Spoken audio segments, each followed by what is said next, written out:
All right, guys. Yo, what's up? Welcome back to the Sprout University podcast and Sharon Scott podcast and Tips and Tricks at Home podcast. We got a great one today. We're going to be talking about supplements and why they're so important, whether it's physical health, mental health, getting sober, all the above. I found that once I started taking supplements for myself, a lot changed. Maybe just 1 or 2% here, but over time that adds up. So the first question we're going to dive right in as always. What is a supplement? This is a question posed by Mr. Scott here. So if you want to take it away and give your answer to that. Oh, you put me on the spot here. I suggested that in the pre-show thinking that you were going to take it, but I have an off-the-cuff definition. So a lot of people get confused when they think of supplements, and especially guys that are new to training, to health optimization, to whatever your goals might be, whether they're athletic or physique or aesthetics or longevity. A lot of people think, okay, well, what's the single pill solution? One of the best performing video on my channel is one of the first ones I did years ago. It's a guide for an ECA stack, which is ephedrine, caffeine, and aspirin. Now, that is a very good stack as a fat loss protocol if you are a little more advanced in your training. So you've been in the gym a few years, you know how to diet, your sleep's dialed in, all of your nutrition is taken care of.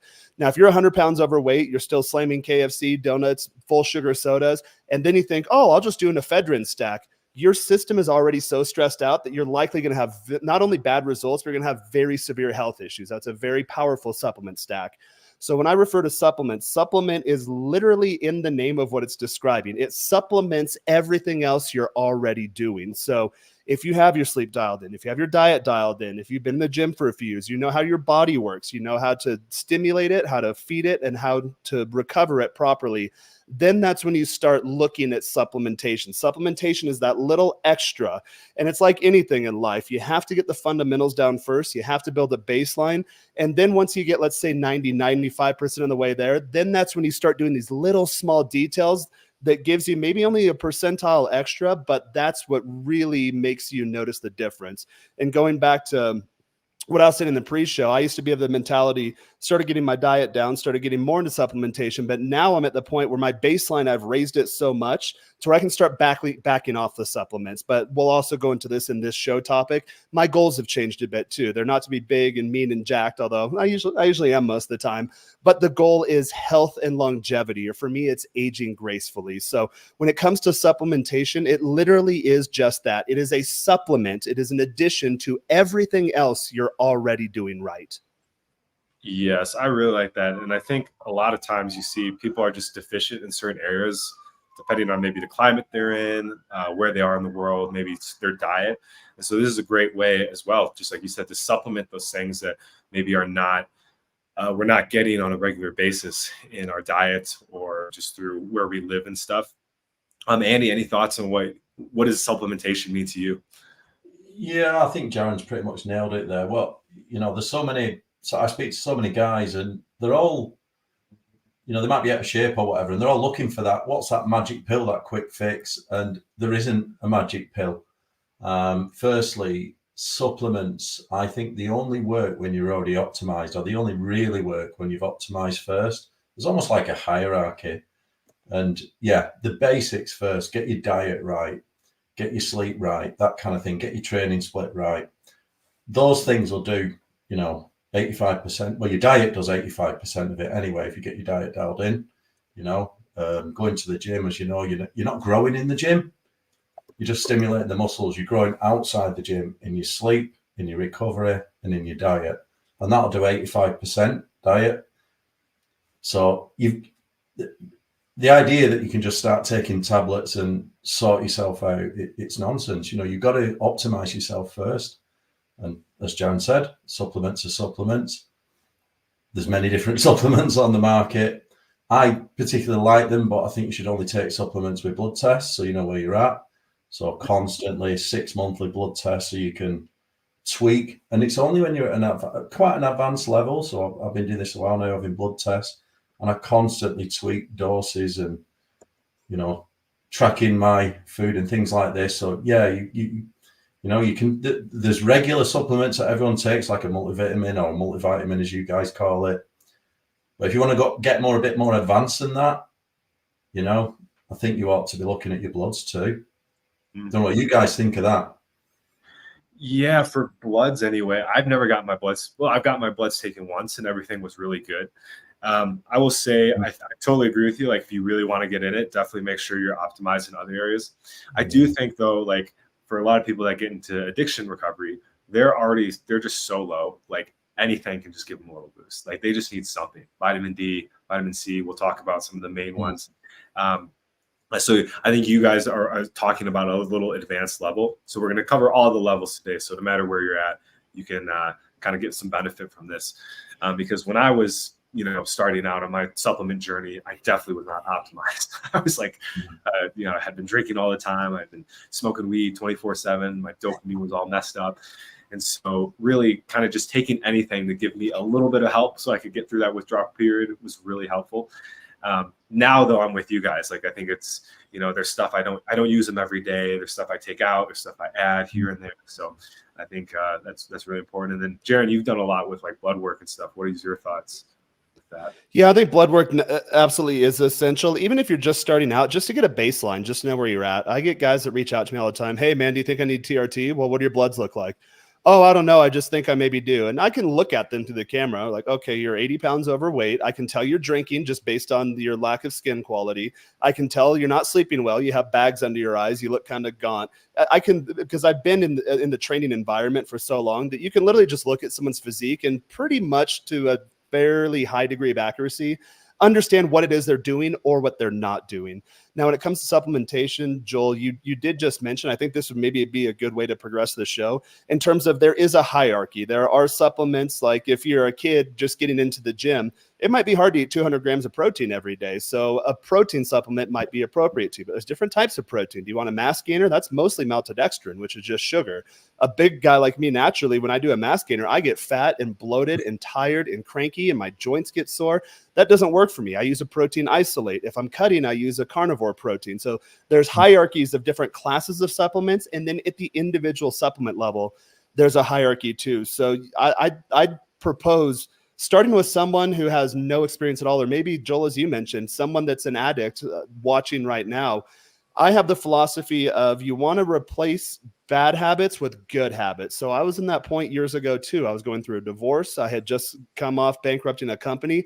Didn't go personally bankrupt, but I bankrupted a company. I spent years building, put all my investment savings in there, retirement, everything into it, came out with absolute nothing. Didn't come out negative, came out with nothing. So I was already in a bad place. And my brother, he's a wounded vet. So he had an accident in the Marine Corps and was in a coma for a few months. So 3 major life issues that I was dealing with at the same time. And I found myself, I was drinking 12 beers a day plus 2 tall boys to top it off just to sleep. I wasn't getting drunk at that point. I was so far into alcoholism that I didn't even feel a buzz. It was just to kind of escape, to ignore the world and the reality around me. So in that point, I'm drinking 12 beers a day plus 2 tall boys. That's equivalent to what? 16 beers a day just to sleep. That was maintenance. That was not me getting drunk because, there's, you get desensitized to those types of, I was going to say supplements, to those types of substances.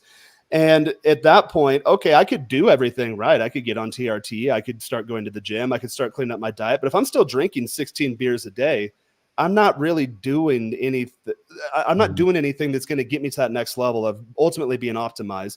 One, it depends on what your goal set is. So if you find yourself in that situation, smoking weed all day, whatever addiction you might have, maybe you're drinking too much, whether you want to go cold turkey or you want to progressively scale back, Joel's channel covers all of that stuff. I've always been a cold turkey guy. When I want something, I want it now. Except for smoking cigarettes, I had to go from 20 to 19 to 18. Did that in the course of a month. Actually replace it with the vape. I still haven't addressed the oral fixation issue, but definitely not smoking 20 cigarettes a day or drinking 16 beers a day like I did.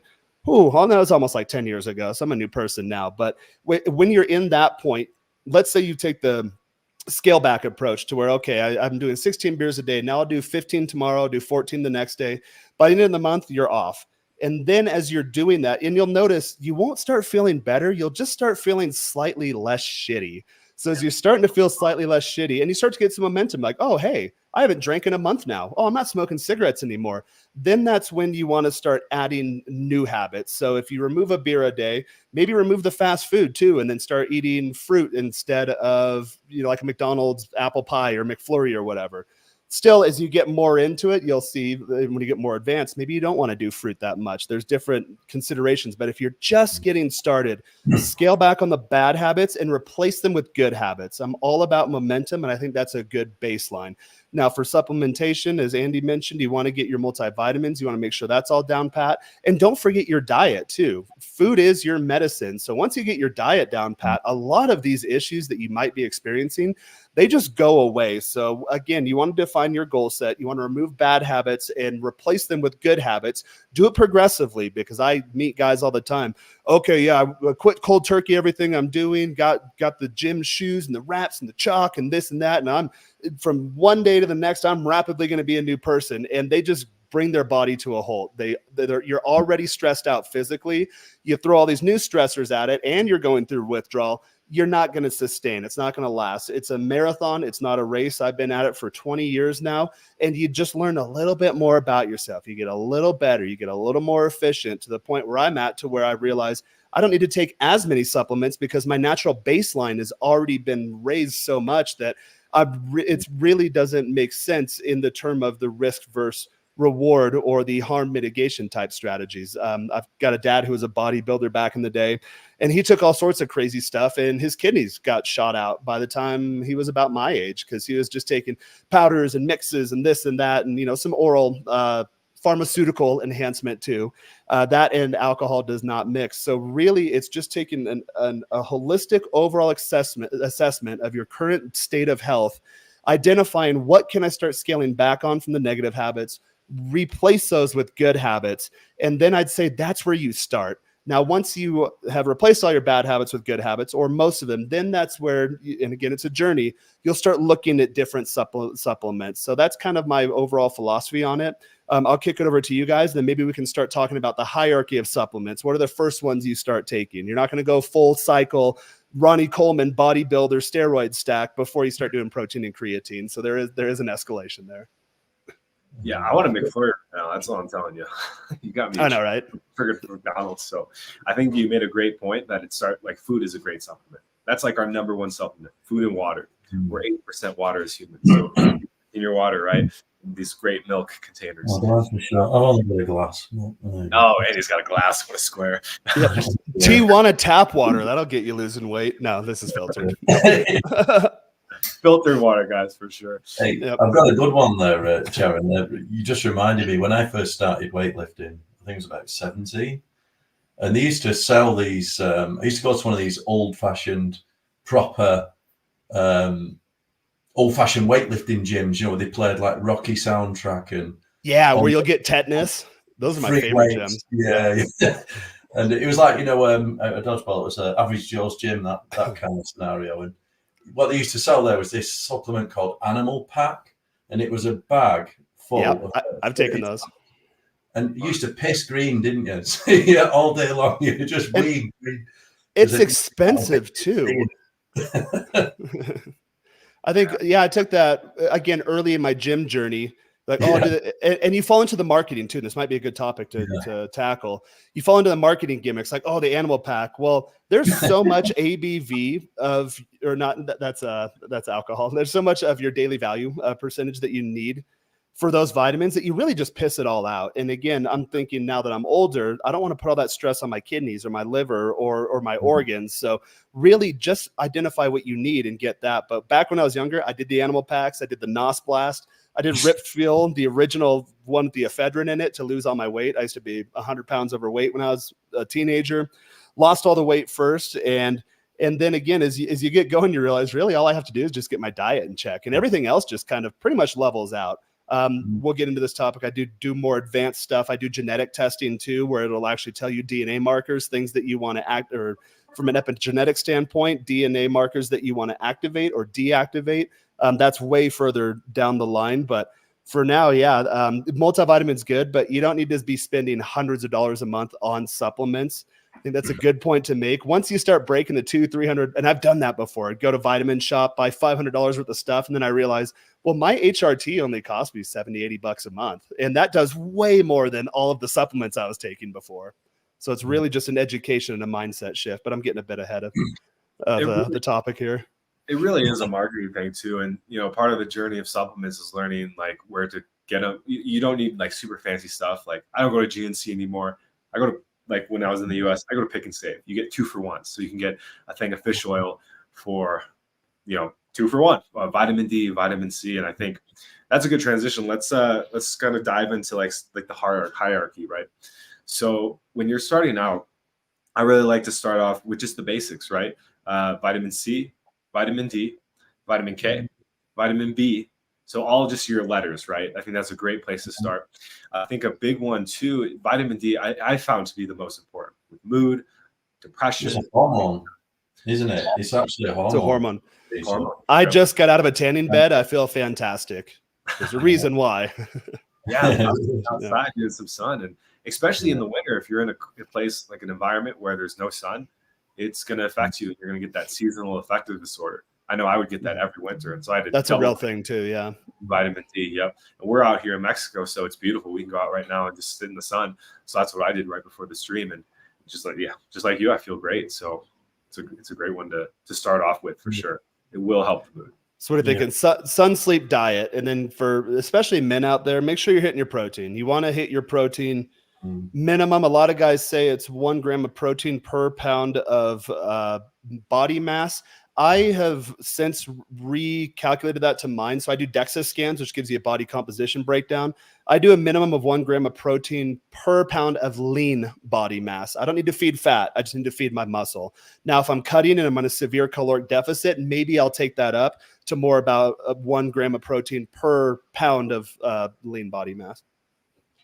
Oh, that's interesting, Jack. I mean, obviously that works out. I think the science is about. Oh, dude, I'm a nerd. You probably can't see it, but I track everything. So I've done experiments over the years. It's all there. I know exactly how my body responds, and I've realized, again, more with less is my philosophy now. To where, okay, do I need to put the extra stress on my kidneys to get 220 grams of protein a day? Or I'm usually around 200 pounds. I'm 195 right now, or 89 kilos. Do I need all that protein a day? Well, I realize that if I just feed my lean body mass based on my DEXA scan, which I'm usually between 167 to 172 pounds of lean body mass, that doesn't include bone mineral content, which is 4 or 5 pounds for me, at least my physique, then I don't see any difference. I'm a little leaner, I'm a little less bloated, and I have no noticeable decreases in strength or decreases in volume or fullness or just performance in general. So again, it's a little more of an advanced topic, but you're going to experiment with your body as you go on this journey, and you start to learn how it works. And that's what I really think it comes down to. Yeah. I find it really easy to consume the right amount of protein. Oh, it's so good. Well, you just eat a kilo of meat a day, don't you? And you're sorted. Yep. Around about 3/4 of a kilo of meat a day. That's where I'm at. About 3/4 of a kilo a day. Meat, veggies, or fish, veggies, salad. That's it. Just stick to that. Keep turning over the same things. And then do lean meats, and then fill in your fats with better fats. There's a hierarchy of fats too. Well, yeah, there is, isn't there? Yeah, you want to get them from plant-based and oils and things like this. So coconut, nuts, legumes, avocados. Yeah, that's where I get all my fats. Olive oil, extra virgin. It's going to help your brain too. Like that's the big thing. Like our brain is fat, so we need to get the fats in. That's a great point. I do want to touch one thing on the vitamin D too. If you guys didn't know, they did a study when COVID hit, and 95% of the people that got COVID were deficient in vitamin C, and those are the people, or vitamin D, and those are the people that died. So it's really good for immune system too. So all this stuff we're talking about is going to help prevent sickness as well. Darren and I just got sick as dogs this last week, so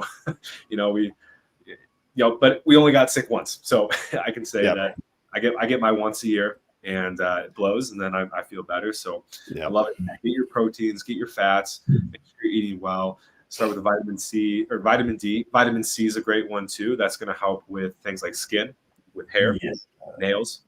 A, B, C, D, E, K. Yep. Not too much C, because it can go against hair as well. If you look at it, you don't want too much of it. It's not that good for you. And it can also mess around with your testosterone.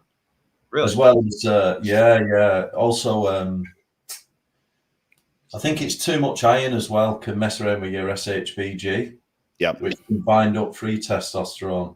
So if you have, Paul Saladino, who does the sort of keto diet stuff, his channel, he went through. I researched it because my iron was too. I had really low iron, so I started superdosing it, and then I had another blood test, and it was super high, and I noticed it was like peaking my SHBG. So I researched it. I found Paul Saladino's method. He said, "Oh, just give blood. Get rid of blood for the iron." Yep.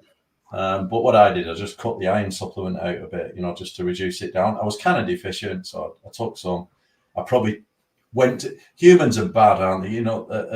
At kind of measuring things, whether it's temperatures, levels. We overestimate in the opposite direction, and then you've got to learn to just take small increments rather than massive increments. And I superdosed it. I went the opposite direction, and I was like, all right, okay, I better dial back on that. So there's certain things, vitamin C, I would not take it every day, every other day if you're a guy. And remember too that your system, your body, it's a perfectly designed system. So I think of it in terms of, I've had all sorts of cars throughout my career. I've started with $500 little piece of crap cash cars, like a little Honda CRX that literally could not break that thing. No matter what I threw at it, would not break. Up to imported German cars like Porsches, Roadsters, cruising up and down the coast in California. That car is precisely engineered. Everything has to be in order. And if you treat that car well, it will treat you well. It will retain its value. It'll drive wonderfully for years, decades, without really having to do much. So I started thinking in terms of my human body, of this organism that I'm inhabiting in this moment, is that, do I want to treat it like an exotic supercar? Do I want to treat it like a $500 piece of shit cash truck that I just drive in the snow and just kind of like, oh yeah, whatever. And a lot of people go the latter. A lot of people treat their body like absolute shit, or they think, okay, well, yeah, I want to change everything. I'm going to do like this mad cycle. I'm going to take all these protein supplements, all these mass gainers, and I'm going to just throw all this stack at me. But they haven't refined it. And as you mentioned with the vitamin C, that everything perfectly goes in line. So guys, if you're thinking about TRT, don't be talking about TRT unless you already have your blood levels checked. You can't just keep it. You can't start injecting testosterone without affecting your estrogen. I'll get guys, and you can tell they're brand new to this. They'll say, "Oh, why would I want estrogen?" It's a perfect balance, and it differs a bit. Like there's the medical range, which includes all of your average people. You want to go to an actual practitioner and then look at the optimized range. I advocate being optimized at all times. Again, I treat my body like an exotic sports car, not like a piece of shit truck. And when you start to get into optimal range, you'll realize that, okay, for me, there's a very specific, very tight range that my estrogen needs to be into. My testosterone can fluctuate a bit, but my estrogen, for me, I'm a former fat guy, it'll cause bloatiness and moodiness and emotional swings and all of that stuff if it falls outside of that very specific range. When you go through this process, you'll figure out what that is for you if you do decide to go the HRT route, but it really applies to any supplement at all. So if you're just going at it blindly and you're thinking, oh, well, I read an article saying I should do this, and then you just start doing it without really knowing what's happening at a core fundamental baseline level, then you can possibly throw other things out of whack too. I believe, what's it called? The HPTA system. It's the hypothalamus, pituitary, what's the T? Testes, and then A, your adrenal glands. And if you look at an actual diagram, especially for male hormone optimization, that whole system has to be operating as a system. So if you think, okay, I'm going to have really high testosterone, but I'm going to completely trash my pituitary, or I'm not going to look at my adrenal glands, then you're still going to have issues. Yeah, you might get a little more lean muscle mass. You might feel a little more masculine, but you're still not optimized. So I want to make it very clear that optimization means that you treat your body as the perfectly designed system that it is. There's no argument there. If you don't believe that, then you're probably watching the wrong stream, because you need to level up your mindset if you really truly want to level up your health. Yeah, and it takes time, guys. So like, I know a lot of people here are probably in the beginning stages. So let's kind of dial it back a little bit to just keeping it simple, because this is some advanced stuff and we'll dive into it a little later. Right now, like, I guess what I'm thinking is like, yeah, people just kind of want to know what to take to get going. And over the years, you'll learn how to optimize that. It's taken me like 7-8 years to figure out what really works for me, how much to take, and I'm always experimenting.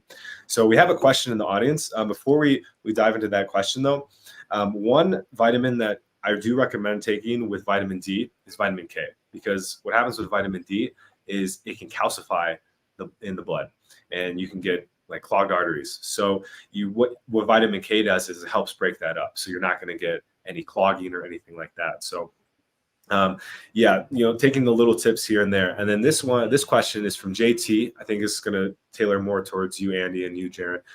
What company do you guys use for blood work? Guest wants 100 since insurance doesn't cover that kind of test. Yeah, so I've used a couple, but a good one.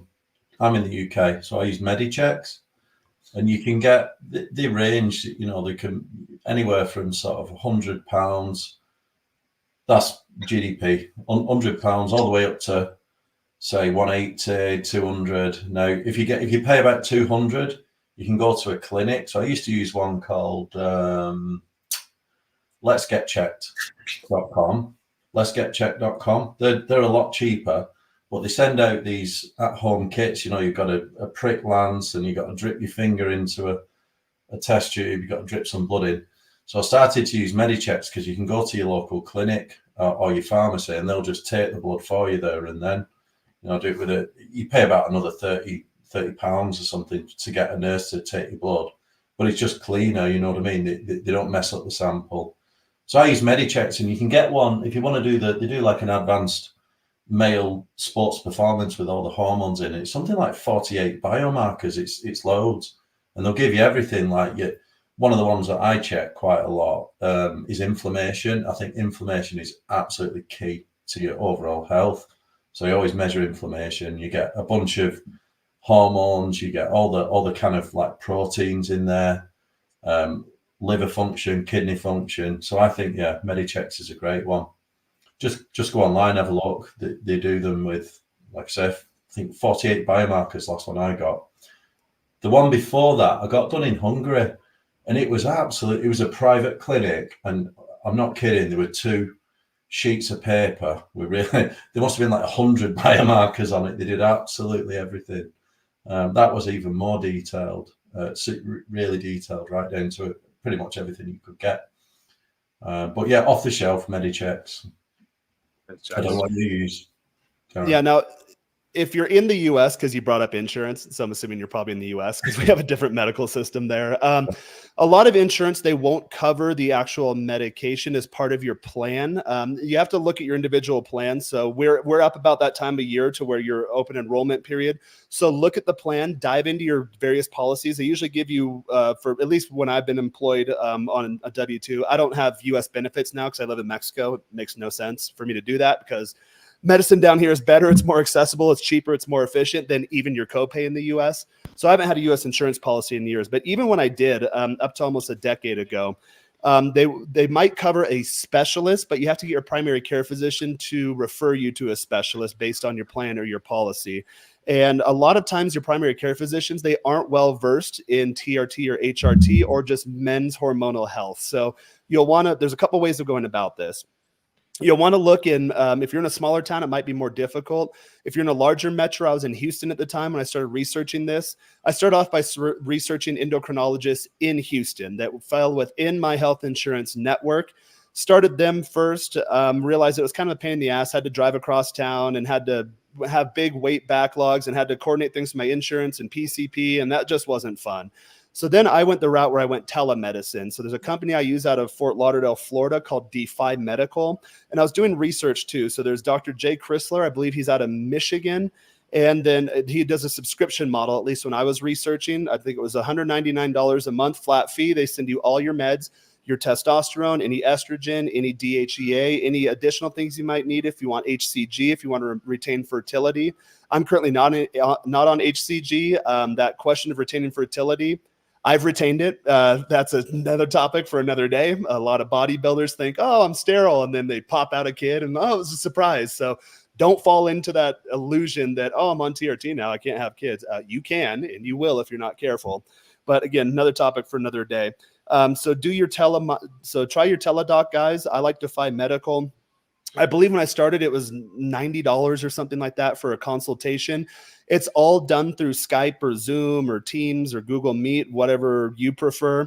They are specialized in it too. So Justin Saya, he is one of the leading researchers in the space. I've actually done research with him where the protocol used to be intramuscular injections for testosterone, but those are big, thick, heavy gauge needles. Those will leave scars in your muscle fascia over time. You don't want to do that. They kind of hurt. If you pop a nerve, your leg will twitch up, and they leave nice deep bruises. When you first start, it feels like someone slapped you in the ass or the top of the thigh with a baseball bat. So we did research to do subcutaneous using insulin needles. It's a slow and go injection. But the reason I chose Justin Saya is because he's on the forefront with Dr. Jay Chrysler in terms of research. There's also a website too called Excel Mel, that's EXCEL, like Microsoft Excel. The founder of that was actually a guy in the alternative sexuality community back in the 80s when it was GRIDS when it came out. Later went to AIDS and HIV. So he survived that, and a lot of his friends did, and they were treating AIDS in the 80s with testosterone and hormone optimization.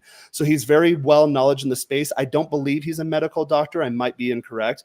His name is Nelson. His last name escapes me. It's a Latino last name.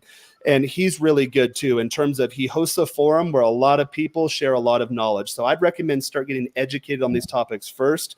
Online is a great place if you want to go the teledoc route. If you do go that route in the United States, one of the teledocs, they will write you a prescription to take to any LabCorp. Your insurance might cover it. I've successfully had my insurance cover it in terms of preventative care, if that's a provision in your plan. If not, then use your flexible savings account or your health savings account, your FSA or HSA. And I've never had an issue with any U.S. medical insurance company covering those charges for LabCorp. Back in the day, I believe it was around $100, $120. Again, I do everything in Mexico now. It's far cheaper, and they're a lot more kind of knowledgeable about that. And if you are in an area where you can't find your PCP likely won't help you. And if they do, they'll prescribe you crazy stuff. Like when I first went to my PCP, he prescribed me like a small steroid cycle, injecting on a frequency that was way too far out, so my blood levels would have been volatile. He wrote me a script for an aromatase inhibitor, which is supposed to manage your estrogen, but the dose he gave me would have absolutely crushed my estrogen. And I realized, and I know doctors hate this. I have friends and family that are doctors that, oh, this guy read some stuff on the internet. He thinks he knows more than me. Guess what? A lot of times you do. You do not want to take your hormone optimization lightly. You do not want to crush your estrogen. You don't want volatile testosterone blood levels. So go to a specialist. That's either your local endocrinologist, that's your online teledoc. You might find a good PCP, but do your research. And then actually, here's one too that a lot of guys don't realize, that in especially West Coast cities in the US, any of the alternative lifestyle communities, so your LGBTQ plus 2, they always change it, so I always get it wrong. But that type of community, they actually have databases in most US major metros in terms of liberal doctors that will do male to female conversions or female to male conversions. Again, it doesn't matter where you stand politically or socially. You want someone who knows about hormone optimization, and guys that can successfully convert people, not at a biological level, but physical level, but using the primary sex hormones. Those guys are really well versed, and they're very liberal in terms of prescribing it. I don't think there's the stigma or the taboo there was maybe 10 years ago. I think it's changing rapidly. I believe in the next decade or two in the US that it'll be a part of every male wellness check. It has to go in that direction. If you're asking the question, you know that T levels have tanked, but in the US, definitely tried that route. I'd avoid the PCP entirely. Go your teledoc, your local endocrinologist, your local LGBTQ proprietor, practitioner. They can help you out there. And then make sure, again, when you're open enrollment, check the specifics of your plan in terms of what's covered, and then anything that's not covered, budget for that. So to Defy Medical, I needed about $150 to $200 a month for my HSA. So I allocated, $200 a month from that. That's pre-tax in the US. So you take advantage of that too. And then you have that balance in your account, at least when I was doing it, from day one. So even if your employer lets you go, you just pre-order your medicine. Some providers don't like to do that. With Defy Medical, they give you a login. You log into the store and you just order all of your medication there. Again, I haven't done that in a while. That may have changed. I've been in Mexico for the last 3 years. Here, it's all over the counter. They're not controlled by the AMA or the U.S. medical machine or cartel, for lack of a better word. Here, you like most doctors are well versed on hormones, and you just go to the pharmacy. Joel and I, when we order it, literally order it on an app. It's in the house in 10 minutes, and it's a German brand, Bayer. So I get good brands too. Also, that brings up your gym bros. That might be a good start, but that's more if you want to go in the bodybuilding space, cycling space. A lot of those guys actually aren't on top of their health. They will take weird doses of weird stuff. They'll stack way too much. I've had experiences where I've traveled home. I'm going home in 2 days for Christmas, to where I left my TRT behind, asked one of my buddies from the gym, clearly a bodybuilder, hey man, can you give me some testosterone ethionate or cypionate? Oh yeah, he literally had a fanny pack with a bunch of unmarked vials, and he's like, yeah, I think it's this one. I'm like, dude, I'm not going to inject that. That's not going to happen. So luckily still have my Defy Medical login in the event that happens. That hasn't happened since, to where I had them overnight me my meds. So once you're on a protocol, if you miss your window by 12 hours, 24 hours, once your blood levels are saturated, you will get like little blips here and there, but you won't have major issues. And then the test that they usually prescribe is a longer half-life, the cypionate or ethionate. So start there. It's all research. Look at your plan, figure out your FSA or HSA, and that should help you get started in the US. Your insurance either will cover all of it. I have had insurance that have covered all of it, and I've had insurance that covers just the bloods, and then I have to pay for the medication with FSA or HSA. And I've also had insurance that doesn't do any of it, so I have to pay for bloods and medication with the HSA or FSA. But I've never had issues with those flex spending accounts. Cool. Thank you, Jaron. That was a drawn out answer. Yeah, I've been to that process. I know exactly where you're at. Yeah, guys, definitely rewatch that to get all the details that the guys just talked about in that. Definitely, this will be live for replay, or hit up Jaron or Andy to get specific questions on that. So that's great. Nelson Virgil, Vergel is the guy. Yeah, it just came back to me. Not Virgil, Virgil. And Andy, I know you mentioned inflammation as well. And I think that's a very important part for all that muscle growth, for well-being. So there's one that I grabbed out of my closet here that I really like. It's called curcumin. And I started taking it, and I was actually able to get off antidepressants. So they say that they've done a lot of studies comparing curcumin with Prozac, and they found that it does a very similar thing, which would reduce inflammation in the brain and in the body as well. There's no side effects, so you don't get weight gain, or you're not hungry all the time.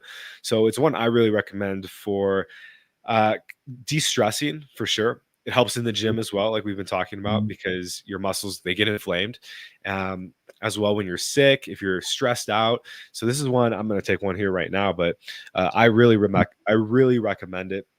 Again, was able to get up antidepressants from it.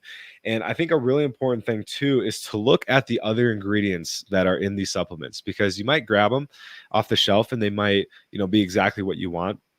However, a lot of times there could be like sugar in it or some other kind of nasty stuff. So really definitely make sure that the ingredients are clean. Also, like they use white rice bran and stuff. I kind of stay away from that one. This brand here, really good, Pure. You can get it obviously online, and they add black pepper in it. So black pepper is a spice that can help boost the effects of different supplements. So really recommend finding stuff with pepper in it if you can. And then the brand I use for kind of those beginner supplements we talked about earlier, it's called Dr. Berg. So you can get this on Amazon. It's this. He's brilliant, but he's really expensive. I mean, you can pay like £50 for one of these. And Joel, when I checked out, it's pretty cheap. Like I think I got this for like $15 or something, and I've had it for months. So when I turned my camera off, I was looking for that. They sell it here in Mexico over the counter, and it's a few dollars. They give you Mexico's really cool because when you buy anything pharmaceutical, again, they don't have the special interest groups behind it. They're just actual doctors here, which is nice. So when they prescribe you anything, or you go to the pharmacy, it's already dosed out for you. So everything's in 30-day doses. So you can get that as, I think it's like $6-7 down here. It's already dosed out 30 days. And if you look, I have a drawer in my room, like when girls open it up, like, oh my God, it looks like a Mexican pharmacy, but they're just off-label, non-brand, the actual supplements dosed out perfectly. You buy them in 30-day supplies, and it's just a recurring monthly expense. Sweet. Well, if you're in Mexico, definitely follow that route. It is more difficult in the U.S. They're not as health conscious there. It's a sick and dying culture, unfortunately. Yeah, right. That's a whole different podcast. So Yeah. he has a YouTube channel as well, and I would check him out because he's really helped me optimize my. Andy, you know him as well. He's brilliant. Well, as you know, He's good, Joel, I'm generally on a low carb diet, and Dr. Berg's one of the biggest on keto. So if you're going to go like a low carb keto diet, that Dr. Berg's one channel, the other one's Thomas DeLauer. If you know him, he's like a bit of a fitness influencer. I kind of take my diet from those guys. Which is really good. And when you talk about inflammation, it's one of the hallmarks of, if you think about, I'm biohacker, so I'm talking about longevity here, biohacking. One of the fundamentals is inflammation, because if you think about all of the things that are going to kill us off, premature death, they're all based on inflammation: heart disease, Alzheimer's, diabetes. All of those things are based on inflammation. So my current inflammation on my last bloods is probably about as low as you can get it, because I basically just don't eat many carbs. I tend to eat carbs when I'm cutting, because you need to prioritize a bit more energy and you're always a bit more tired. So I might top up my glycogen at night so I can train in the morning. I'm fine. But when I'm at the minute, I'm on like a lean bulk. I just basically just going to start cutting out carbs at one point. But there's another point as well. We probably haven't touched this. If you're in a surplus, you've got more room to consume more nutrients and also more micronutrients as well as your macronutrients. So you can eat more food. You need less supplements. When you're in a cut, you're not consuming as many calories. Your body doesn't get the same nutrition. That's where you have to really look at your supplements at that point as well. So there's also something there as well. Test twice a year on your bloods. So always winter time if you're on a bulk, and then at the end of the summer, at the end of your cut. Because the other thing that you notice when you're at the end of a cut, your testosterone tanks a little bit when you super. Because if you cut your calories, your testosterone goes down with it. If you look at any of these, I think. Well, you're catabolic. So catabolic literally means your body's dying, as opposed to anabolic. When you're in a surplus, anabolic means your body's growing. Like I speak Spanish really well, so you have to learn Latin to learn Spanish. So when you look at that, like CATA, that prefix, anything that refers to death. So when you're catabolic, like your body's shutting down. It's literally going through a sequence of slowly dying. So yeah, you do need to supplement there. This is the testosterone varies, doesn't it, throughout the year? At the end of a cut, it'll be down there, and then at the minute, if you look at some of these guys that get down to like 5% body fat, they've got like stupid low testosterone, and then they're sick when they go on stage. Like they're literally sick, and a lot of them look better the next day when they hit the Chinese buffet and they fill out. A lot of them look better than when they're on stage. I've got a lot of bodybuilding friends, and they're all shriveled up like a raisin. They're just nibbling on their rice cakes. They get off the stage like, all right, bro, let's eat fogo de chao. And then the next day they're just nice and big and beautiful and glistening muscles. You're like, you maybe cut a little too hard. Say fogo. Say fogo. Yeah, fogo. Fogo. Yep. Fogo. Yeah, guys, there's protein. Go to fogo de chao if you want your protein. But Andy, you had another point. Once a week. I was just going to talk about something else that we haven't touched on either, is the placebo effect of tablets, which is a real thing. So this falls into, you mentioned it before, Jan, but this falls into epigenetics. So the idea that you can almost like think your own reality. Your brain is powerful, and you can manifest your own reality. Whatever you believe actually exists. Literally, That's crazy. Yeah. that is it. But a good test with this, have you ever, like a kid, when a kid gets sick and you give them this like Calpol they have in the UK, you give a kid a spoonful of Calpol, and literally 2 seconds after you say, you feel better? They say, yeah. There's no way in 2 or 3 seconds, maybe in 20 minutes, an hour, it might take effect. That immediately that kid feels better. Right. When we were kids, my parents they used to call it boo-boo cream, and it was a really nice glass vase with just body lotion in it. And anything, cuts or burns or nicks or bruises, my mom, dad, cousins, babysitters, whatever, aunts, uncles, grandparents, like, oh, let's put some boo-boo cream on it. And they just put it on there and they blow on it. Like, oh, it feels better. It still works too. I still have boo-boo cream. I'm like, oh, I'll just put some of this on there and that's done. In Mexico, they use lime for everything. Mosquito bite. Oh, put a lime on it. You burn yourself. I'll rub some lime on it. Like it does feel better. Yeah. I've never looked into the science, but it feels better when you rub lime on a mosquito bite. I like that placebo, I think it can be helpful too. I know, you say like, because if you can take something and even if it doesn't work or you don't know it works, so let's be real, like these all could just be complete horseshit. They might not work. But Statements not evaluated by the FDA. A lot of them are actually, I think. So you take that placebo and you get a boost, but you feel better. And then you're more willing to go to the gym or you're more willing to do that next right thing. Right. So it can definitely be a benefit. So, well, I think they work. I think the tablets work, Joel. I think adding the placebo, if you think about it, if you've optimized your health, the tablet, as Jaron said, it's probably doing 1, 2, 3, 4, 5% extra to your already optimized self. But the placebo can probably do as much as that as well. You can literally think your own reality. So that placebo is important. Well, it's like that analogy I used earlier. Let's say you have an exotic sports car. You spent all the money, do all your required maintenance. When it comes for an oil change, you're like, no, what? I want to save $20 and not use full synthetic as recommended by the manufacturer. Like, I'll just use the Pennzoil, whatever. Like, bro, you're already hundreds of thousands of dollars into an exotic sports car. Pay the extra $20.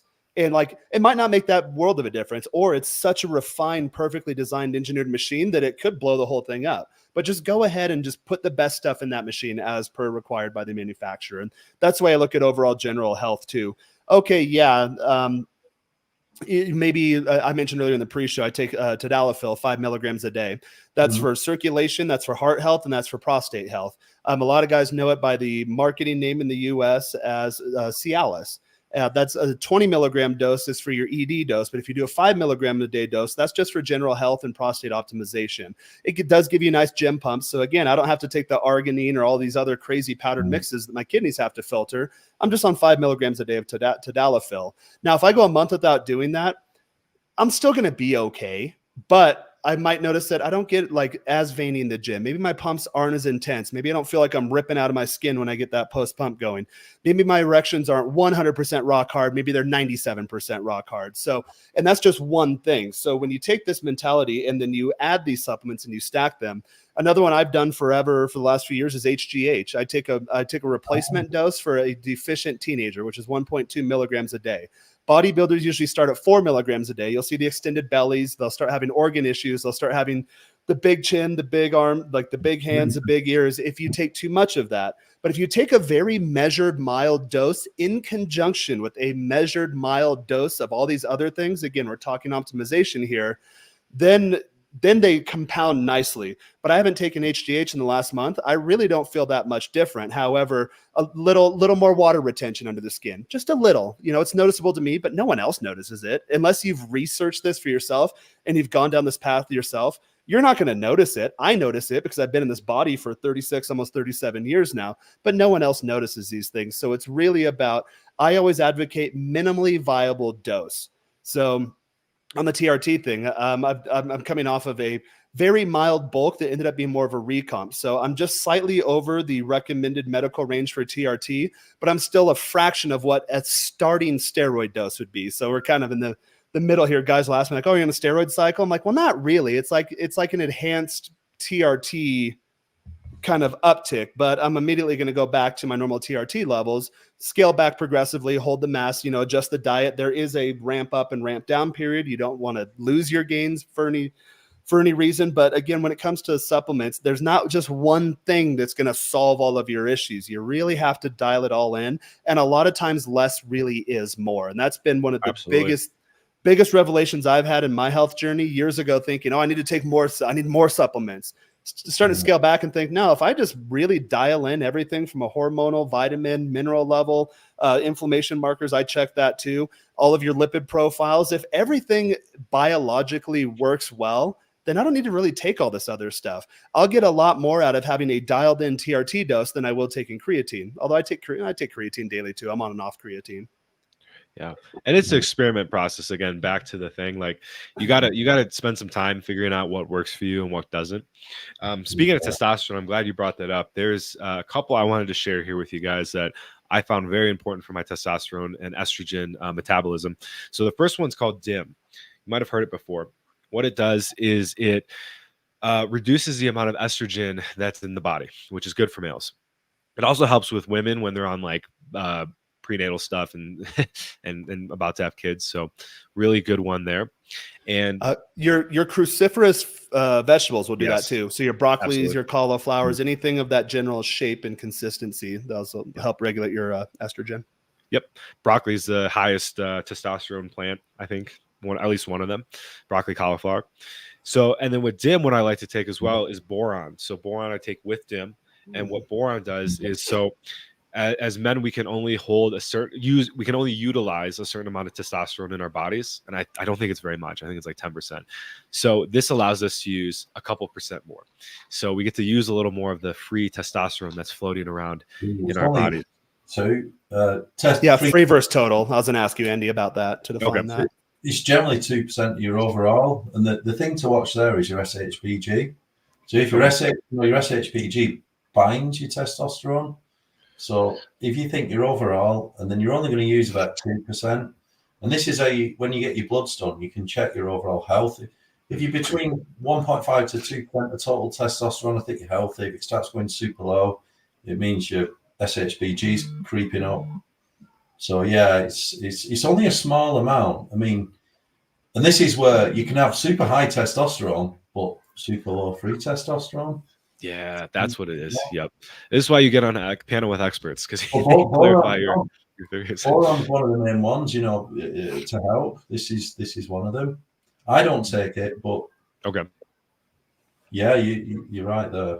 I mean, just on me, I don't have any TRT. I've managed to maintain my testosterone at a really good level, naturally, just because my diet is super tight, and I keep my inflammation rock bottom. I mean, mostly low carb, but high protein and good micros and good macros. But it's just the other one is sleep. You wouldn't believe, if you get the right sleep, what that can do for your hormones.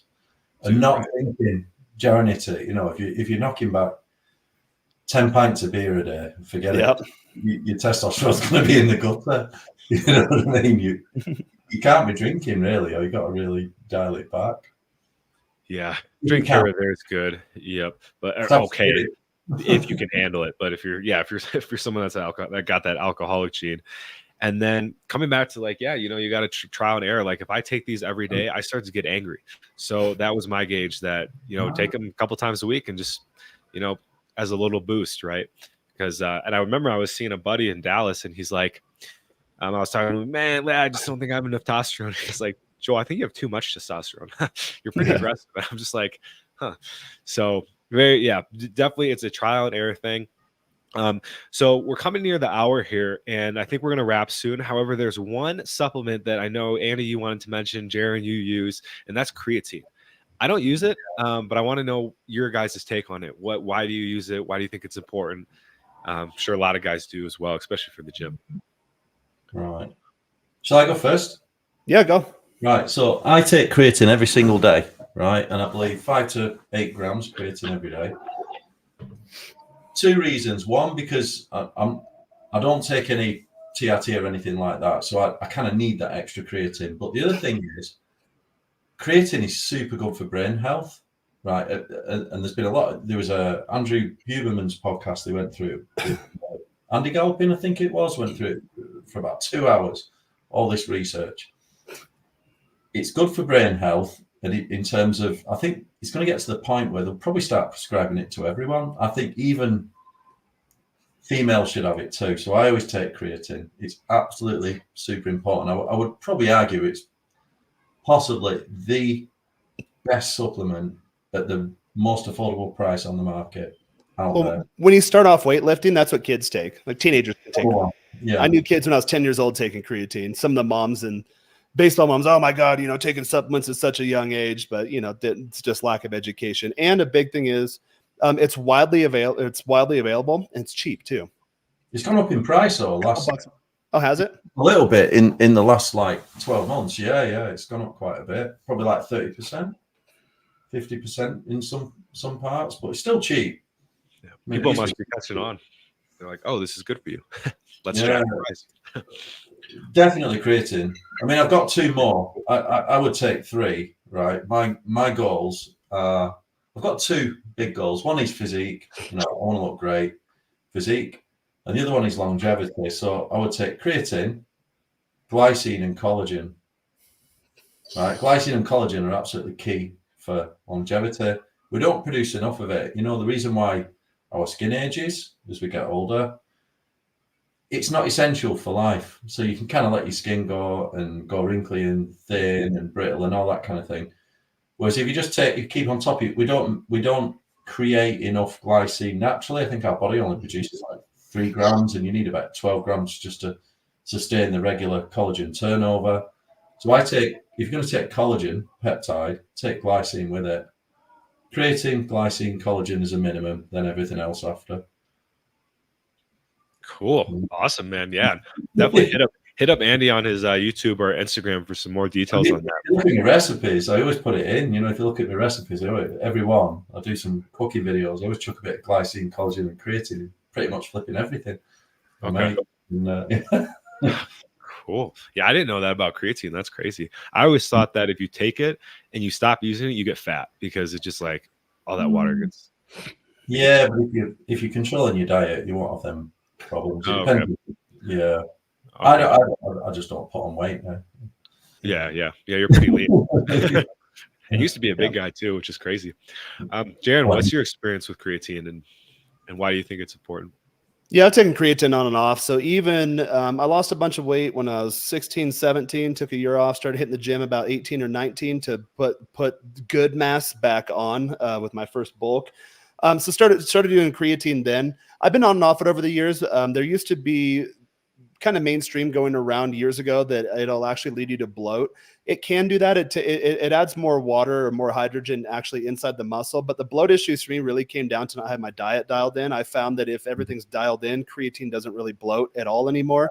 It does give you a little more muscle fullness. I forgot to take my dose today before the gym.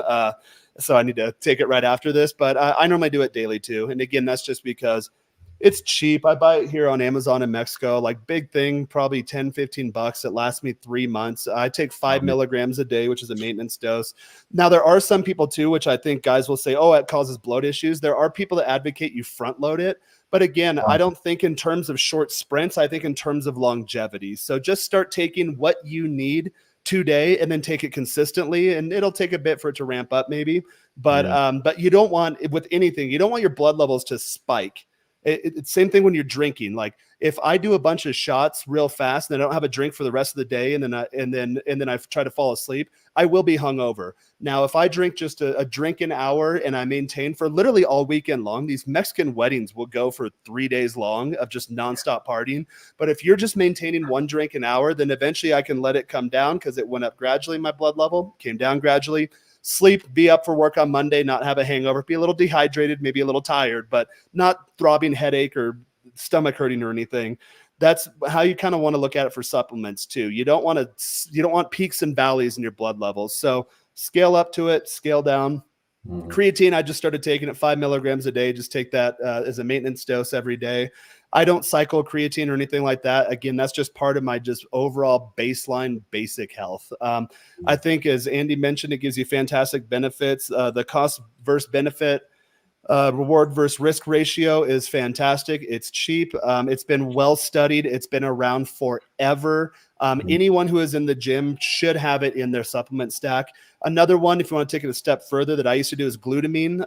Again, I've tested everything and realized that just having my hormones optimized, yeah, glutamine will give me like maybe a little more uptick, but for the 40, 50 bucks a month or whatever glutamine costs these days, it's not really worth it for me. I get so much more over just staying up on my HRT protocol, keeping up on my sleep and having a clean diet. But glutamine would be the next step. And then after that, maybe you want to do something like your BCAAs. Maybe you want to do arginine, but you'll get to the point creatine, I think, is a starter supplement. Everyone should be on it. And then you might want to start building your supplement stack up from there. But you will get to the point where you realize I'm spending $300-400 a month on supplements. TRT is $200 a month if you go the subscription route. Defy Medical is usually about $140 to $150 a month for me. Here in Mexico, I'd spend $50, $60, $70 a month. And that includes HGH, which is very expensive in the US. Down here, it's I don't think they've caught on that it's anti-aging medication. Down here, they just charge you whatever it costs them. You get it wholesale. You can get a 3-month supply for $60 of HGH down here. So I get so much more out of doing all that stuff. I know that is another level when you start doing the injectable route. I have Defy Medical used to do it for me. They'll look at your blood reports, and they're a compounding pharmacy. So they would actually do a compounding vitamin B, carnitine, all sorts of crazy stuff in there based on what you need blood level wise, and send that with your TRT treatment. So I just top off my TRT syringes with that compound of vitamins, minerals, whatever that Defy gives me. I do kind of the same thing here with my stuff. When I get stuff from the pharmacy, I realize, okay, well, based on this, looking at my blood markers, looking at my DNA markers, and guys, if and we want to wrap up here soon, but I actually have both those pulled up in separate tabs if we want to give the audience a preview of what those reports look like and the inferences you can get out of those. But I can do that. I've been at it for so long to where I think, okay, I top off my TRT syringes with collagen. There's vitamin B12, B6, B3, whatever. I can go grab it out of the fridge, whatever compound they make for me. And then compounding pharmacies will do that for you. And then just top off your syringes with that if you go the TRT route. So for me, I realized, and again, a big thing for me too is that my dad suffered kidney issues from taking all the oral supplements back in the 80s, back when they didn't know better. It's much better to inject things than it is to do oral if you want your organs to live up for the lifespan. So I do all injectables. I inject collagen. I said tanning bed earlier. I actually hit a collagen bed today. That's why I'm a little red. That red light therapy is fantastic. And then I was taking oral collagen supplements, but the injectables are much better for me.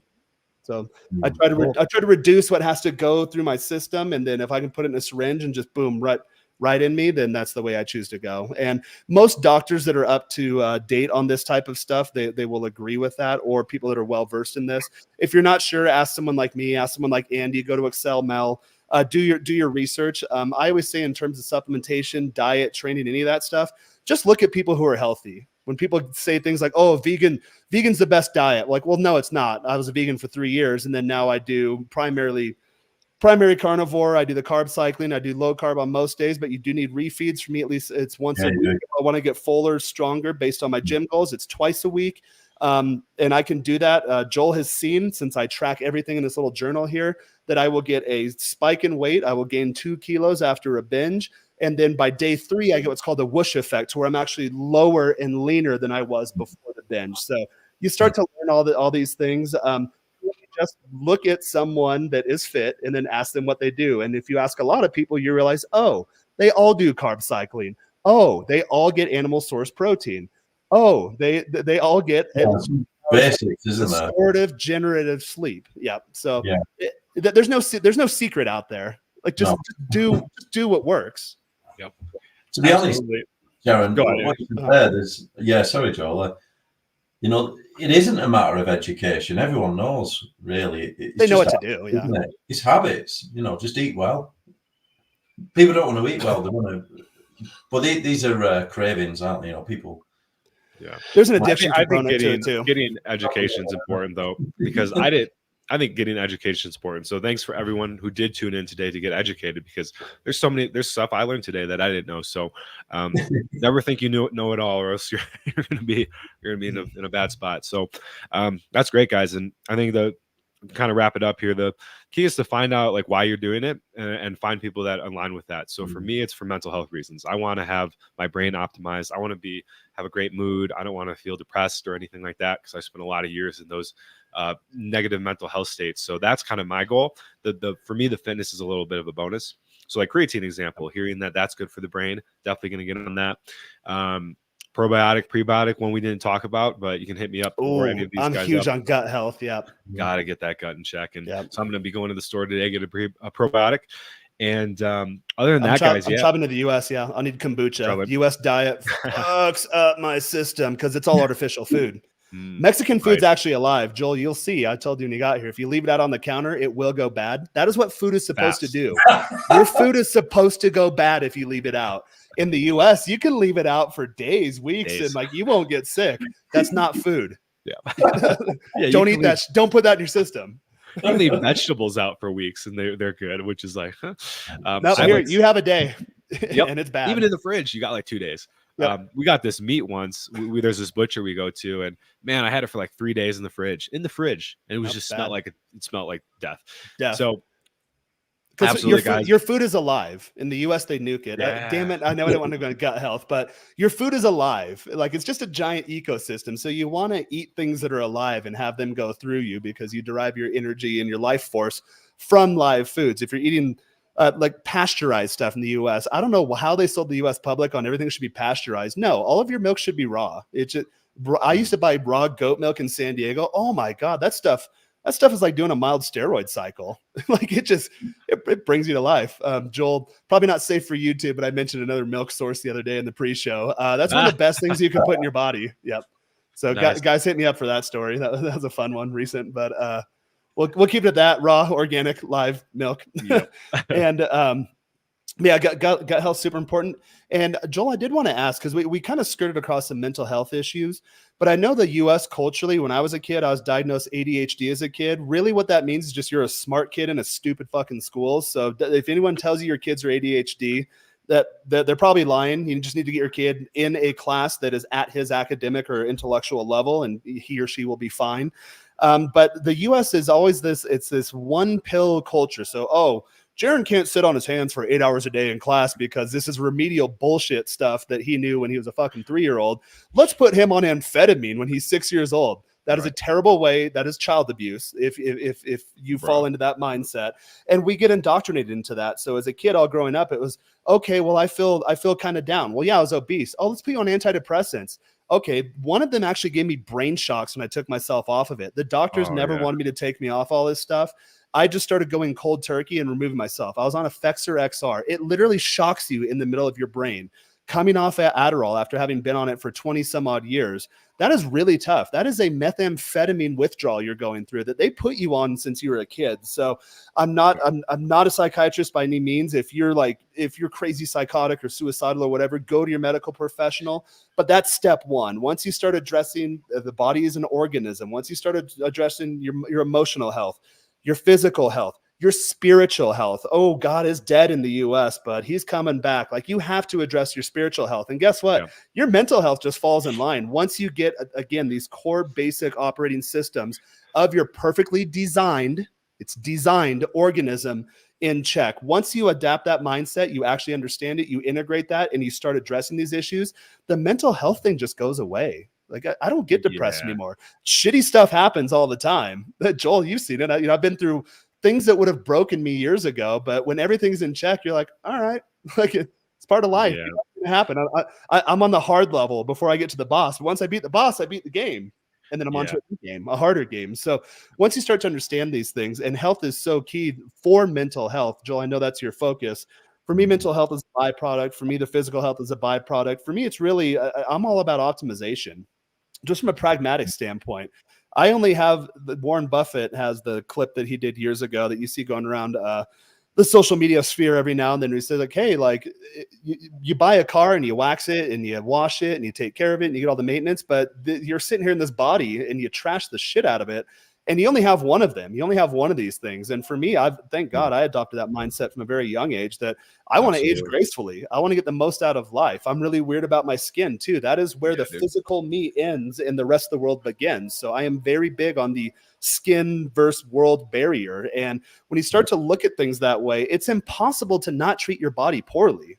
Once you really love yourself, once you get your spiritual side online. And again, I say it's online for guys that they're kind of like, oh, that's woo-woo stuff. Okay, congratulations. You're a smartphone with no data plan or internet.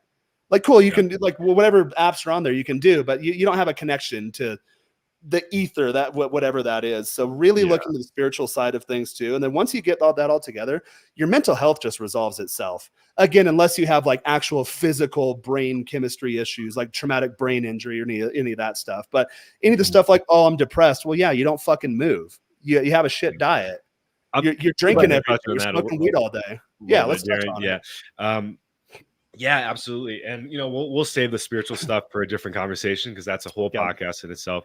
Kind of keeping it to the the mental health thing, what you're talking about. Yeah, absolutely. I think the pills are a big problem, and especially like if you're like, I did that too. I was on antidepressants and I cut cold turkey and it just fucked me up. So not a good and idea. you take more pills to to offset the side effects of the first pills, and that's how they get you into the system.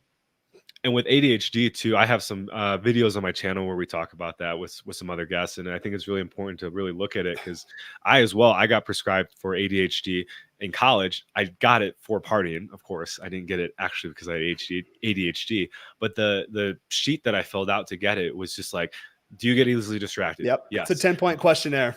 Yeah. I'm just like, bro, I fidget. Okay. Yep. Here's amphetamine. So once I got on that, it was an amphetamine, and one of my family members took it for basically my whole life, and it really prohibited them from being present with us, and really stunted their emotional growth. And so I think it's a terrible thing, and it's a drug. It's a prescribed amphetamine, like you said. So it's a prescribed meth. And what I found is that once I just got into meditation, once I got into the spiritual side, like Jaron said, those issues resolved themselves, including the depression. I'm going through something like a little bit of a shitstorm right now in my own personal life, and I'm just like, you know what, life's gonna be okay. Universe, this is its plan. I'm gonna be good. And then Jaron and I hang out and kick shit, and then we talk. I was gonna say, I don't want to toot my own horn, but keep good company around you too. If you have loser friends, you're gonna be a loser. Like everyone knows that. You're the average of what, the 5-6 friends you keep around you. We hear that shit all the time in the space, but hang out with cool people. Hang out with people that make their health a priority, and people that don't, they have no room in your life. They're not at your level. They're gonna hold you back, and they're not part of who you are as a person. So I get shit all the time on my channel, like, oh, you're arrogant, you're cocky, you're selfish, or whatever. It's like, no, if I look at you and I see you don't take your physical health into regard, I don't respect you. I don't trust you. I'm not going to do business with you because you lack character. There is something fundamentally wrong with you at the core of your being to where I don't want any of that shit a part of my life. And I'm very clear about that. And you guys will notice, like, all my friends are jacked. None of my friends have trouble with women. None of my friends have money troubles. Why is that? That's by design. That's very intentional because you do lift each other up or you pull each other down. So audit your friend circle too. Absolutely. Yeah. Friends are huge. We talk a lot about that on my channel as well. Like you become like the 5 people you surround yourself with. And sometimes you got to let people go. And it's tough, especially, as you level up. But the more you level up, the more you're going to let people go as you grow. That's a little thing I just made up there. So, so much good stuff, guys. Really appreciate everyone tuning in. To get into a community, how do I say this? To Jaron's point, yes, there are places you can kind of get that boost to find people that are like-minded like you. And one of those is the Men of Now community. So really, we're all 3 of us are members. That's how we kind of plan the show together. And we really recommend anybody checking that out that is looking to invest in themselves and looking to level up their friend circle too. You're going to find people that, you're not going to resonate with everyone, but you're going to resonate with at least a few people that can really kind of help set you on the right trajectory, whether it be fitness, whether it be, mental health, physical health, spiritual health. That's a really important one. And now I want to talk about that for the next 4 hours, but we'll say that for another podcast. So spiritual health podcast coming next for sure. So check that out, guys. It's a $75 investment a month.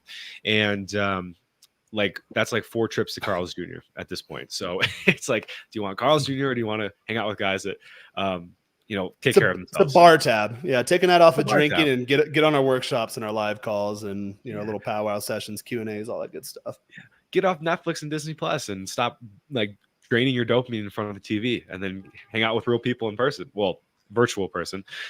So really great stuff. Although guys. We do meet up a lot. It starts digitally. Yeah. Then you start meeting up. I mean, Jaron's in another room right now. So, but just like you were saying, it's great.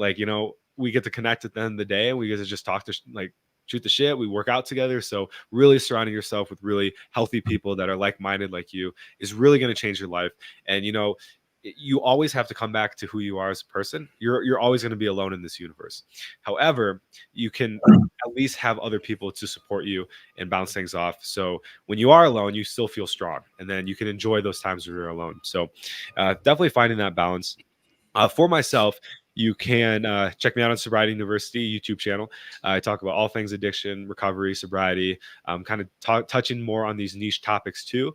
Tonight, we got a podcast on dating with my friend Joe, and it's going to be a really good one on how to maintain a long-term healthy relationship, which is not something that many people in addiction recovery are taught.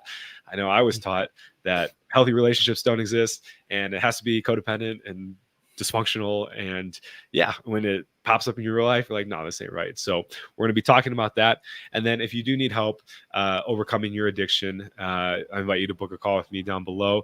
You can hop on a call. We can chat about where you are in your journey, what addiction you're struggling with, maybe some things that have worked, haven't worked, and then really dial in a plan for you that's going to help you finally be able to overcome your addiction. And really what I've seen from people I've coached is it's a mindset shift. Once they see that, oh, I got something bigger to live for than just smoking weed every day, and once they start seeing the results by implementing the things that, Andy, Jaron, and I talk about, they find huge success in their life. And all of a sudden, like the other day, I had a coaching call with a guy. All we did was talk about dating and his dating life, because now that weed's out of the picture, he can focus on dating women and like having a great social life and stuff. So lots of stuff there that we can help you work on. So definitely check that out. We have everyone who came in here. We got a good one. Voice of DA Radio. Thank you for chiming in, man. I've never met you before, but really appreciate all your comments. And Voice of the barrio. Voice of the barrio. Whatever. There you go. What he said. So man, yeah, would love to have you in the community as well. I think you'd be a great fit. It sounds like you got a passion for this stuff as well. So definitely consider checking that out, or hit any one of us up as well. Shout out to the Hudsman for coming in. Great to see you. Also a member of the community. And then JT. So good to see you as well. I know I recognize your name. I dropped that in the chat too. It's yeah, there you go. ajconsultingcompany.com. Well, DNA testing, Joe, I think you can put something on that, can't you, as well? You put that in the chat. Cool. Yep. And then I did my TRT source when I'm in the US. I do all my own stuff now because it's all over the counter in Mexico. But every now and then, at least once a year, I will check in. I'll get a consult with Defy just to look at my bloods. But once they're dialed in, they're dialed in. Like I haven't had any changes in years. So, I kind of do it on my own. I like to do my own.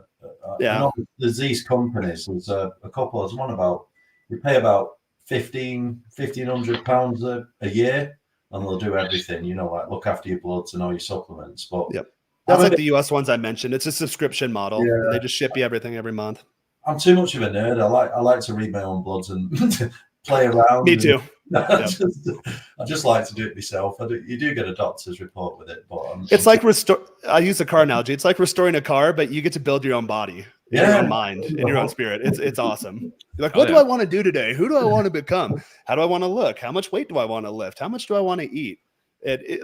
Once you become the architect of your own universe, it's hard to rely on someone else for that stuff. But for the DNA testing, that AJ Consulting Company, I use him. I've got. Yeah, I can do a stream on my channel one of these days. I've got sample reports and stuff I can show for that stuff. It gives you all sorts of good stuff. So just looking at like mine right now, a lot of this stuff I already knew. Like they'll give you goofy ones like, oh, you sneeze when you stare at the sun. Like, yeah, I've known that since I was a kid. But they give you supplement recommendations too. So I have one here, metformin. You're a high responder to metformin. It's optional, but if you use metformin, do 500 milligrams daily before bed. I have 2 genetic markers that say I need metformin. Can you get metformin though? It's prescription, isn't it?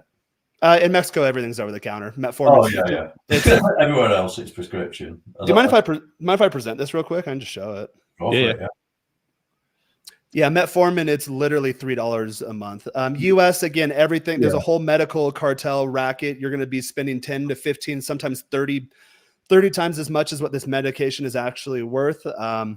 It's funny. I'm traveling to the U.S. for a couple of days for Christmas, and for my family, for my brothers and my mom, my sister, I just bring them medication and supplements. I come up with an entire bag of over-the-counter Mexican supplements. Get to cheap out on Christmas presents. U.S. cash value is thousands of dollars. I spend maybe $40-$50 per person and just stock them up for the whole year. So here. Let me see. Okay. Wrong tab. Let me. Okay. There's an actual report here. Share screen. By the way, if you can't get metformin, because you can't in a lot of places, the alternative,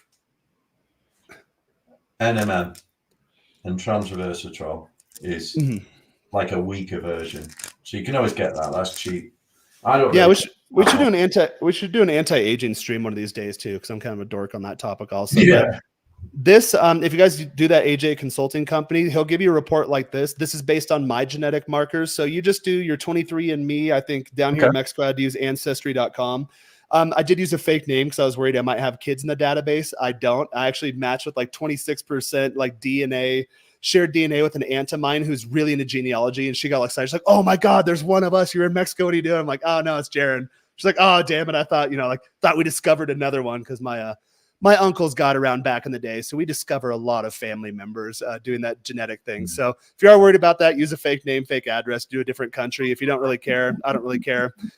You mail that off to the lab. You just do the little saliva swab. They do it to the lab. You log into whatever service you use and you download your raw DNA report. Then you send that to Anthony J.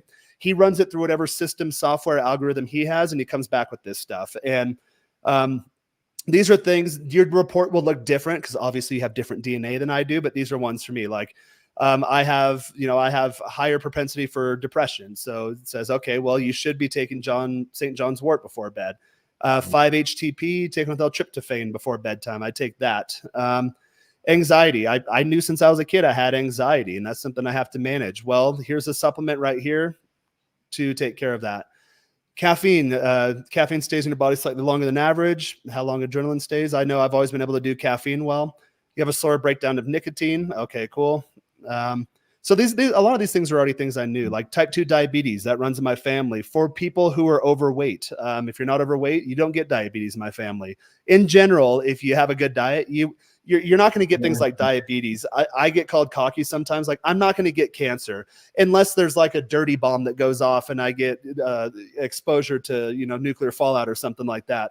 I don't eat a diet that's optimized for cancer to grow. So I'm not going to get it.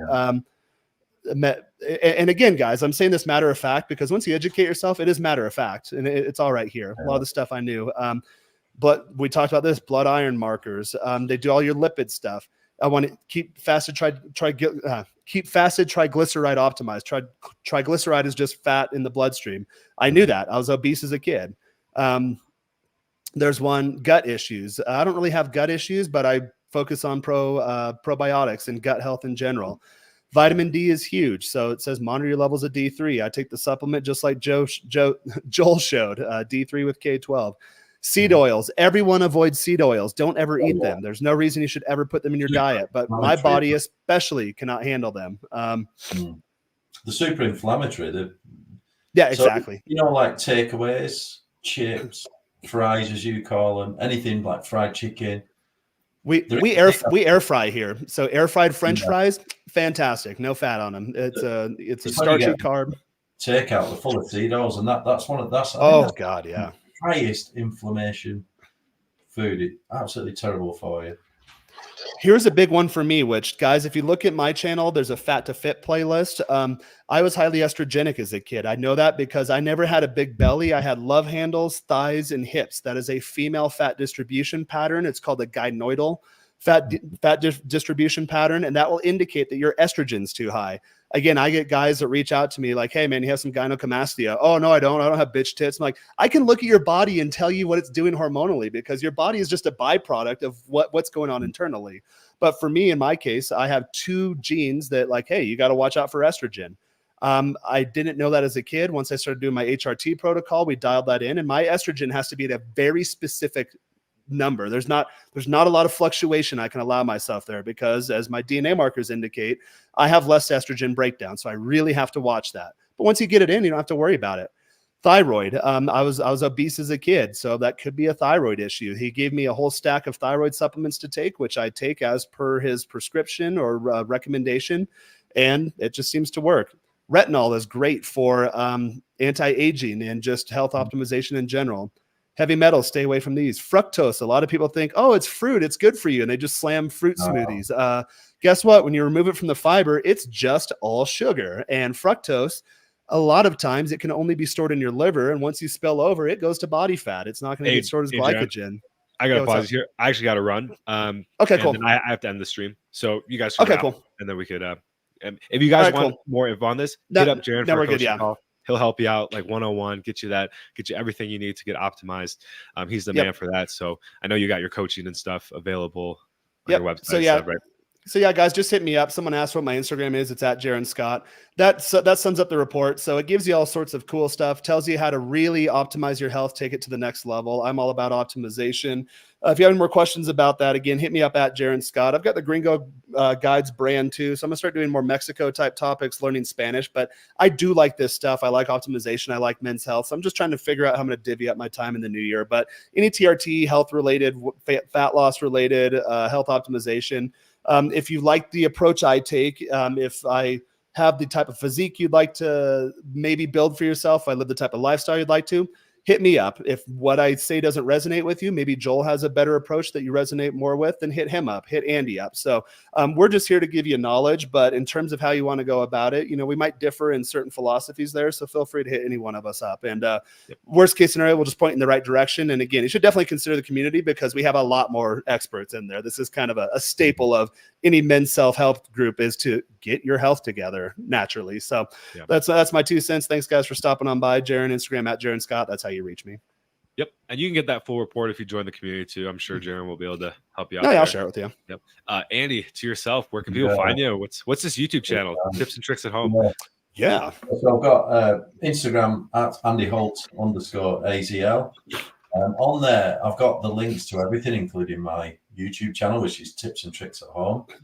I also do a biohacking. I did like a meetup group on biohacking. I've just started it. It's quite small. But in there, I do things like run through blood tests, look at, we've not really had time to talk about, the amount of supplements that you can go through. I do things for sleep and other techniques. So I run through that in the biohacking meetup. But yeah, all of my links are on there. So my YouTube channel is mainly 3 things. I do productivity, a lot of cooking. So I love cooking, whole foods. And also I do a lot of reading and kind of book reviews and things like that, because I do believe in mental health, journaling, that kind of thing. So yeah, that's my YouTube. But everything you can get, if you go to my Instagram account, all the links are there to my various channels. Thank you very much. Awesome, man. Yeah. Thank you guys so much for tuning in and Jaron, Andy for hopping on this afternoon. Really appreciate it. And hey, we'll end it with this. Jawad says we need another stream, but it covers all these topics. Yeah. If you want to maybe a 30-hour New Year's we can stream. go really into it. And then look at my YouTube channel. I've got playlists on all this stuff. I've got a Fat to Fit series, a TRT series that literally I go through my blood reports. I go through my DEXA scans. I explain what everything means. It's a lot of content, like 15 to 20 hours of content. It should be a premium product, but it's still on my channel for free. So check out those playlists too. Hell yeah. I'm an academic by trade. So like if you really want to go into depth, I can talk. I can give you 20, 30 hours equivalent to a college level course on this stuff. And it's all on my channel. Hell yeah, guys. Awesome. So guys, once again, thank you so much for tuning in. Hit up that community for your questions answered. And we'll see you guys in the next one. Peace out. Cheers.